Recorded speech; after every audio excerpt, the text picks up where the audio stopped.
investigación en Carne de Máquina. La bebé está sin pañales y el marido que se fue quedó sola porque el chata ya no tiene a quien fajar. Desde que ella está en la lucha y el piquete entró en su hogar. Piquetera, piquetera, cortando tu vida entera porque con obedecer ya no alcanza.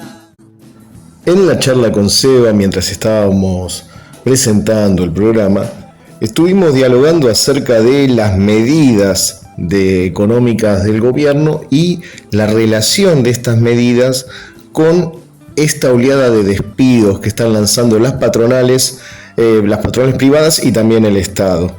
Para que nos explique esa relación justamente entre las medidas del gobierno y esta oleada de despidos, estuvimos hablando con Eduardo Lucita. Vamos entonces con la entrevista.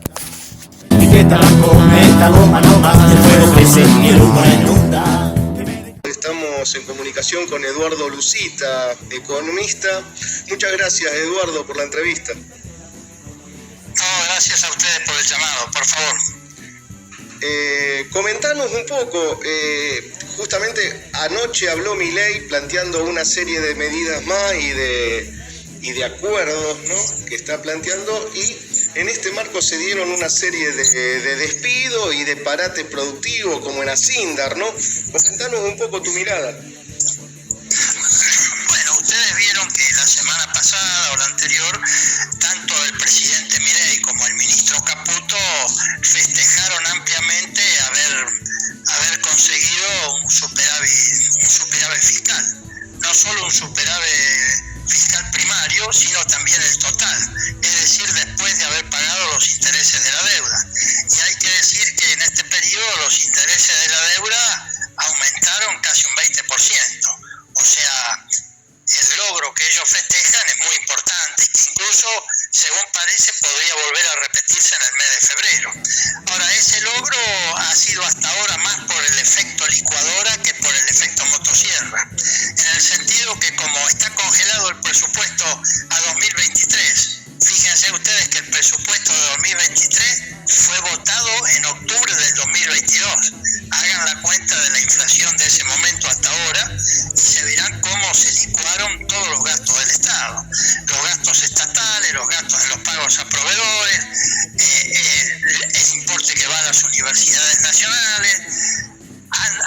Junto con esto paralizaron totalmente o el 70% de las obras públicas han sido paralizadas, por lo tanto ahí no hay más erogaciones del Estado. Bajaron la tasa de interés que estaba muy alta, es absolutamente negativa ahora, por lo tanto el déficit cuasi fiscal que dan las LELIC o los pases pasivos y que van al pago de intereses, eso se está licuando también. Ahora, esa licuación ha permitido este superávit fiscal total, pero a costa de enviar la actividad económica, tirarla para abajo. Hay una fuerte recesión. Hay que tener en cuenta que el ajuste fiscal que está llevando el gobierno es mayor que el que se proponía hacer el Fondo Monetario Internacional. El Fondo Monetario Internacional proponía llegar al déficit cero a fines del año que viene. Esto se propone que el déficit cero va a ser a mediados de este año, ¿no?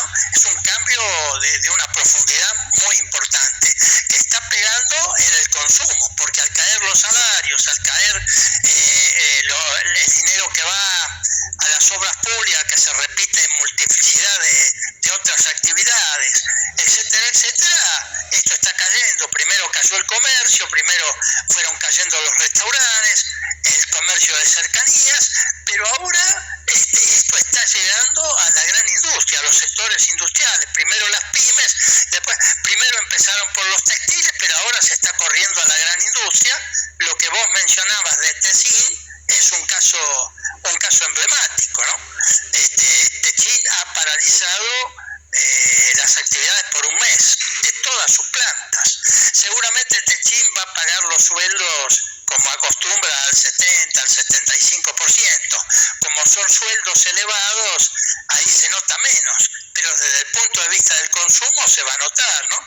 Pero hay otras industrias que no están en condiciones de suspender y de rebajar los sueldos, sino que suspenden directamente o si no directamente despiden. Este es el fenómeno que estamos viendo en estos días y que como este ajuste va a continuar, ese fenómeno se va a acelerar. Hay una discusión entre determinados economistas si la desocupación va a saltar al 8 o va a llegar al 12%. Yo no sé muy bien cómo hacen estos cálculos. Estoy simplemente transmitiendo lo que yo veo en algunas discusiones que hay, ¿no? Ese es el fenómeno de lo que estamos viendo en este momento. Y esto fue ratificado anoche por el presidente en el discurso con el cual inauguró las sesiones ordinarias del Congreso de la Nación. Es decir, se ha jactado del ajuste que estamos haciendo, que es un ajuste muy profundo, etcétera, etcétera, etcétera. Pero ha sido un discurso, por un lado, triunfalista, pero por otro lado totalmente deshumanizado. No hubo una referencia a los desocupados, ninguna referencia al aumento de la pobreza, ninguna referencia a la caída de los salarios reales, nada de eso entra en el universo del discurso del gobierno y del presidente de la nación, ¿no? Pareciera que la política del gobierno... Hola, ¿me escuchas? Te habla Sebastián, ¿cómo estás? Sí, ¿qué tal? Es una situación que obviamente al que más le va a pegar es al trabajador, al pueblo pobre. Eso es lo que más busca este gobierno de ultraderecha. Sí. Decime. No, decime. No, yo lo que te quería decir es que qué panorama se espera con esta situación. Obviamente sabemos que va a haber despidos en las distintas fábricas, pasa en Siam, está pasando obviamente con las metalúrgicas. Vemos que el plano va a seguir siendo el mismo, va a ir apuntando a eso, a que cada vez seamos más pobres, ¿verdad? Sí, bueno, el objetivo de la economía, de la propuesta de Milei, lo dijo incluso en la campaña, es que en los primeros meses iba a haber un proceso de estancamiento de la economía con un proceso inflacionario. Bueno, el estancamiento es caída de la economía y la inflación la hemos visto a pesar de que aparentemente ha comenzado un sendero descendente. Veremos qué pasa en marzo, ¿no?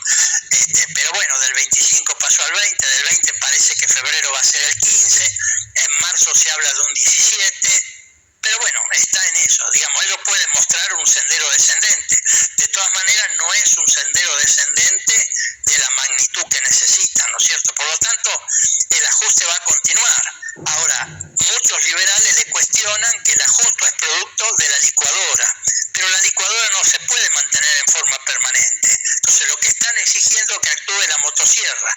Bueno, ya empezaron con la motosierra, ¿no? Están cerrando oficinas enteras, cerraron o echaron personal de la Agencia Nacional de Discapacidad, hablan de que van a cerrar TELAM y después seguirán con otras cosas. Han achicado la estructura del Estado, por lo tanto ahora seguramente van a venir despidos, están hablando de descontar los salarios a las personas que hagan huelga en el Estado, en la docencia, están metiendo miedo con todo eso, ¿no es cierto? O sea, este curso va a seguir porque no hay un plan B. Milei tiene esto como norte, y el norte es una transformación muy profunda de la sociedad argentina y transforma en economía, en lo social y en lo político, una transformación con un nuevo liderazgo que él encarna y con un nuevo sistema político. Ustedes vieron que la idea de no negociar se extiende. Milei no busca aliados, no busca la negociación para poder hacer una tranza típica de rosca en el sistema político, sino que busca subordinados. El ejemplo de Patricia Bullrich es el más claro de todos, pero si puede va a continuar en ese camino, ¿no es cierto? Una transformación profunda, una reconversión del sistema político argentino y un nuevo tipo de liderazgo. Ahora, para eso necesita tener éxito económico de aquí a mediados de año. O sea, que el déficit fiscal cero sea una realidad para poder levantar los controles cambiarios, lo que ellos le llaman cepo, y además unificar el tipo de cambio. Si logra eso, que está en discusión, si lo logra, bueno, estamos en las vísperas de un país totalmente distinto, ¿no? Eduardo, con respecto a los sectores más vulnerables, ¿no? Bajó el potenciar trabajo y no le entrega comida a los comedores. Parece que la política es de un genocidio social, no un genocidio mudo, sin bombas, ¿no? Pero genocidio al fin. Sí, por eso te decía, el discurso de ayer es profundamente deshumanizado. No sé hasta dónde pueden seguir sin enviando comida a los comedores. Creo que están buscando algún mecanismo de mayor control social, las auditorías probablemente encuentren desvíos reales, quieren ajustar eso, pero no creo que vayan a incendiar la pradera, ¿no? Van a tener alguna relación entre hegemonía y dominación, van a tener que articular, porque no van a incendiar la pradera que les puede tirar todo al diablo en 48 horas, ¿no? Digamos que la experiencia del 2001 la tienen presente, aunque la situación es muy distinta a la del 2001, ¿no? Pero la tienen presente. O sea, están manejando eso, se apoyan en que tienen todavía más del 50% de adhesión. Hay ciertas formas de la batalla cultural que las han ido ganando, ¿no? En algunos aspectos, los vagos, los planeros, los que se jubilaron sin aporte, cosa que es falso en todo su sentido, pero estamos en la época de la posverdad y hay mucha gente que consume todo eso, ¿no? De todas maneras, el ataque de esta política del gobierno Milei es muy amplio, es muy amplio, ¿no es cierto? Hay un ataque a todo el movimiento piquetero, al movimiento de los trabajadores desocupados, hay un fuerte ataque, ahora lo vemos en el salario y en las condiciones de trabajo y en los niveles de ocupación del movimiento obrero organizado. Hay un fuerte ataque al movimiento de mujeres, que es un movimiento de movimientos, pero todo va contra la ideología de género. Es mucho más profundo que sacar el Ministerio de la Mujer y otro tipo de cosas. Va contra la ideología de género, que fue una conquista cultural que se logró en los últimos tiempos, ¿no? Y yo creo que si esto continúa, van a terminar tratando de derogar la ley del aborto legal, seguro y gratuito, ¿no? Hay también un ataque a todo lo que sea de la cultura, en la idea de que el problema, vieron que se refieren permanentemente a Gramsci, etcétera, porque toman la parte de Gramsci cuando habla de la importancia de la cultura en la formación de la ideología, etcétera. Entonces la emprenden con Lali Espósito, la emprenden con los estudiantes, con las universidades, todo lo que tenga que ver con una acción cultural es un enemigo ideológico muy fuerte para ellos, ¿no? Ahora, claro, si uno ataca todos esos frentes al mismo tiempo, en teoría todos esos frentes debieran ir juntándose. Hasta ahora tenemos el ejemplo del 24 de enero. Ahí la acción de la CGT, que tampoco fue una acción muy decidida, pero de todas maneras logró encauzar al conjunto de los sectores atacados y direccionarlos en un solo acto, fue multitudinario. Entonces, habla de la potencialidad que tendría CGT si decide hacer, porque creo que por ahora, la CGT, el movimiento obrero organizado, es el único que puede acaudillar al conjunto de los sectores atacados. Lo demostró el 24 de enero sin que la burocracia sindical haya hecho mucho esfuerzo, ¿no? Entonces, bueno, hay que ver cómo puede funcionar eso, pero digamos, más allá de las movilizaciones que hay una serie de huelgas parciales que se están desarrollando. A mí me parece que el caso de ayer fue una cosa muy original y muy creativa. Ahí estuvieron los movimientos estudiantiles, estuvieron asambleas barriales, el movimiento en defensa de la cultura, de la misma manera que fue muy creativo también eso de los ojos, para plantearle a Milei, que dice no la ven, la gente le dijo nosotros la estamos viendo y sé lo que estás buscando, ¿no? Yo creo que hay ciertas cosas, falta una política más concreta, más decidida. El secretario general de la CGT, Daer, dijo que iba a esperar el discurso de ayer, 1 de marzo para ver la actitud que tomar con el paro. Bueno, el contenido del discurso de ayer fue un contenido muy clasista, muy antisindical y muy anti la clase obrera. Las cosas que propuso adicionales a lo que ya estaban planteados en la ley ómnibus atacan directamente no solo a los trabajadores, sino a la estructura de la burocracia sindical. Incluso plantearon los sindicatos por empresa, con lo cual sería romper el criterio básico histórico de los sindicatos argentinos, que es la representación única por rama de actividad.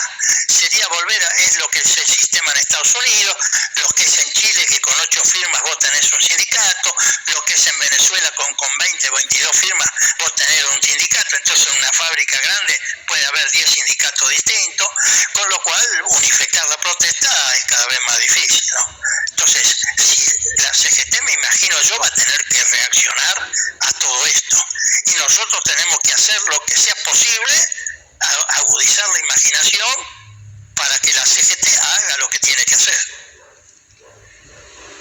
Eduardo, una preguntita más. Te preguntaba Seba sobre la perspectiva. La perspectiva sería de triunfar el plan Milei, un Chile tipo Chicago Boys. Bueno, hay una cuestión, ¿no? La derecha internacional está mirando con mucha atención lo que llaman el experimento Milei, porque es el único caso en el mundo de un anarco libertario al frente de la conducción de un país, y no de un país chico, sino de un país mediano. Argentina no es un gran país, pero tampoco es un país pequeño.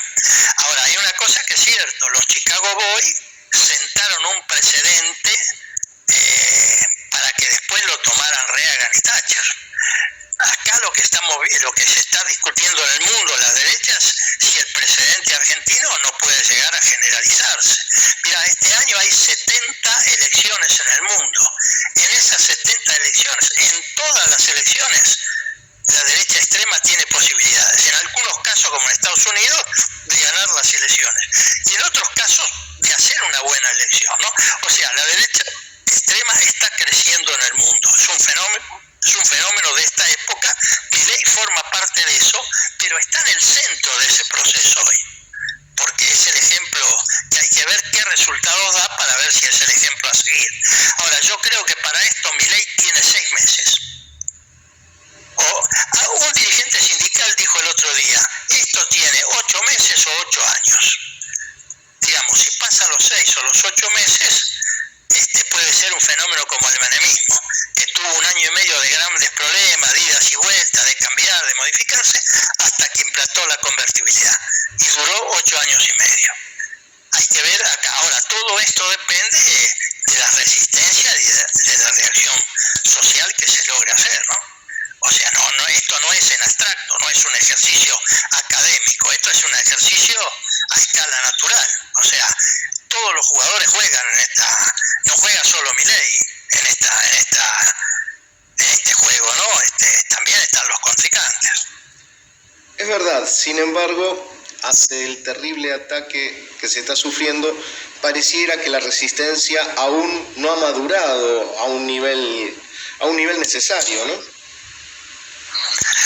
No, seguro, necesita un tiempo de moderación.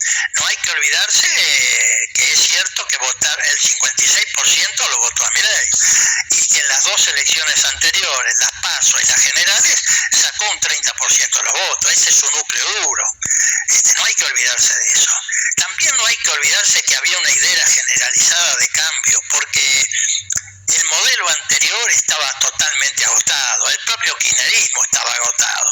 La prueba está que hoy el peronismo no tiene un referente, no tiene conducción, no tiene una orientación, ¿no?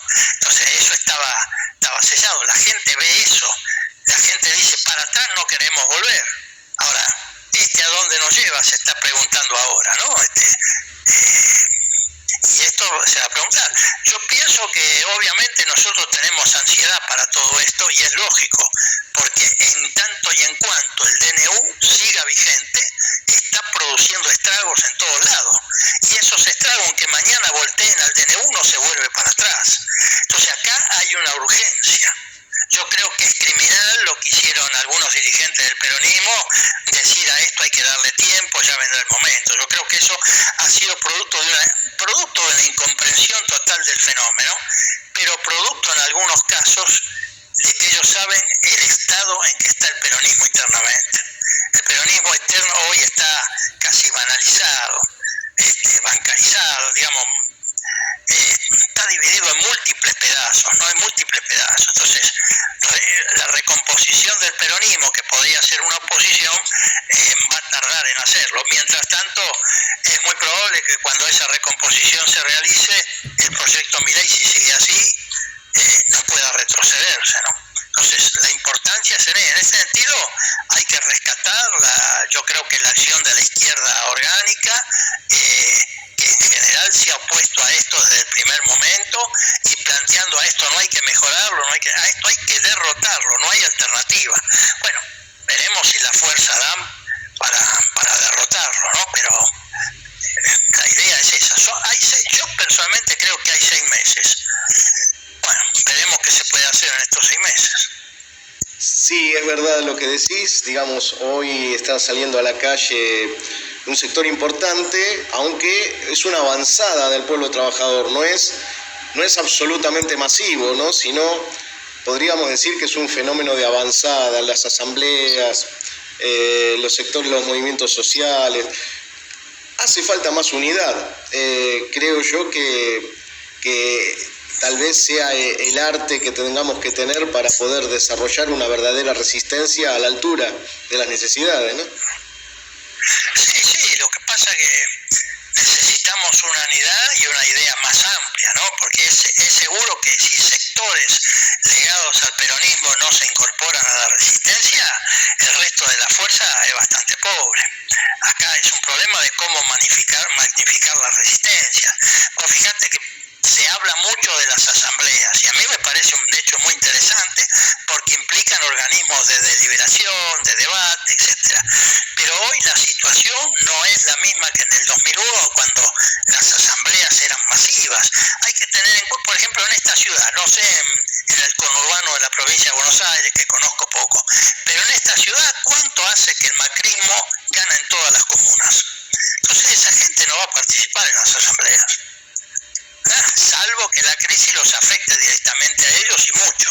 Por ahora veremos cómo es eso, ¿no? O sea, por ahora el avance de las asambleas me parece muy interesante, pero es limitado. Yo siento mucho más mis expectativas en el movimiento obrero organizado, que creo que es el que verdaderamente puede cambiar la relación de fuerzas que se necesita y llamar a un amplio frente de unidad en la resistencia. En ese sentido, creo que este viernes que viene, el 8 de marzo, es también muy importante, porque el movimiento de mujeres es también un movimiento de movimientos que puede convocar a muchos sectores del arco político actual, no solo a la izquierda y al progresismo, sino tal vez más allá. Y bueno, yo creo que eso va a ser un hito muy, muy importante este viernes y ahí tendremos una idea más aproximada de cómo se viene madurando la situación, como vos decís.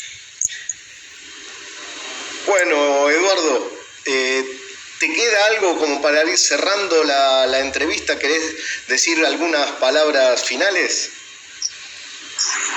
Sí, mirá, que creo que no hay que bajar los brazos, que nosotros estamos para los desafíos, nosotros estamos preparados a contracorriente, para nadar siempre contra la corriente. Y en este caso la correntada es muy fuerte, así que tenemos que bracear con más voluntad que otras veces, ¿no?